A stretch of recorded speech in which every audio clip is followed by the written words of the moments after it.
안녕하세요. 증여 전문 세무사 텍스토리의 박진성입니다. 가족 간 증여를 계산을 할 때는 과거 10년의 내역을 살펴보는 것이 중요합니다.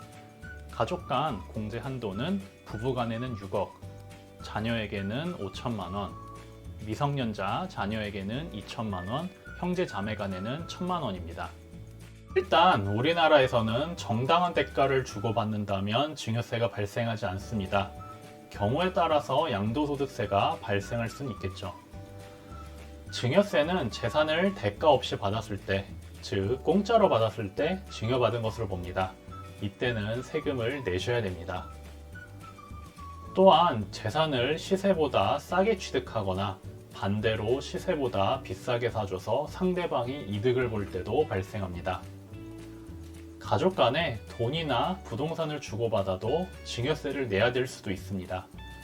다만 가족을 부양하기 위한 생활비, 교육비, 용돈을 주는 것에 대해서는 증여세를 부과하지 않습니다. 하지만 사회 통념상 인정되기 힘든 큰 규모의 교육비나 용돈에 대해서는 증여세가 과세됩니다. 증여세를 계산할 때는 10년간 증여받은 재산을 합산한 후에 증여공제라는 것을 차감해서 증여세를 부과할 금액을 정합니다. 첫 번째로 부부간 증여는 각각 한도가 6억 원입니다. 부모가 자녀에게 증여할 경우 증여세가 발생하지 않는 한도는 5천만 원입니다. 세 번째로 부모나 조부모가 미성년자 직계 비속에게 증여할 때는 한도가 2천만 원입니다.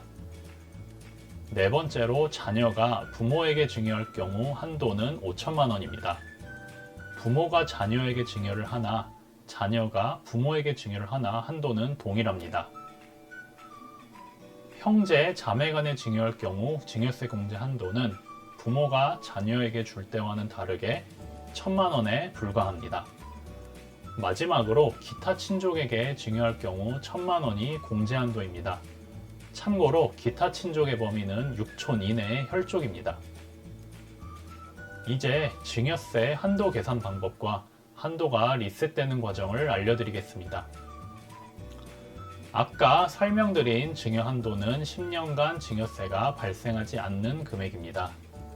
그럼 이 10년을 어떻게 적용하는지 알아보겠습니다. 증여를 하실 때 과거 10년간 증여한 금액과 현재 증여하려는 금액을 총 합산해서 한도를 초과하지 않으면 증여세가 발생하지 않는 것입니다.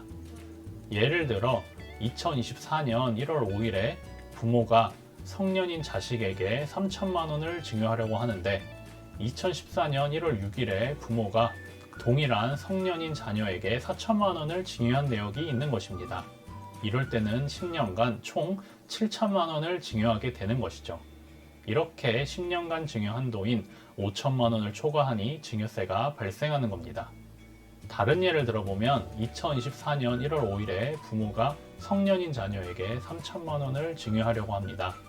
과거의 내역을 한번 쳐다봤더니 2014년 1월 4일에 동일한 성년인 자녀에게 4천만 원을 증여한 내역이 있는 겁니다.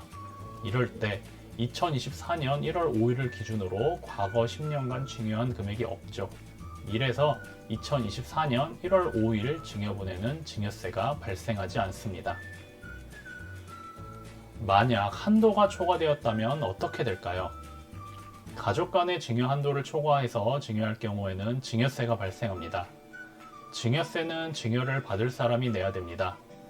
만약 증여를 한 사람이 증여받은 사람의 증여세를 대신 내줬다면 그 역시 증여재산가액에 포함이 되어 추가 증여세를 납부를 해야 됩니다.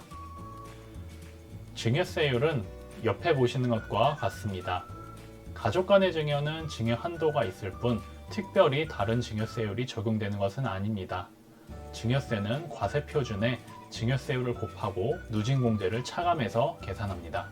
이렇게 오늘은 가족 간 증여에 대해 알아보는 시간을 가졌습니다. 지금까지 텍스토리였습니다. 감사합니다.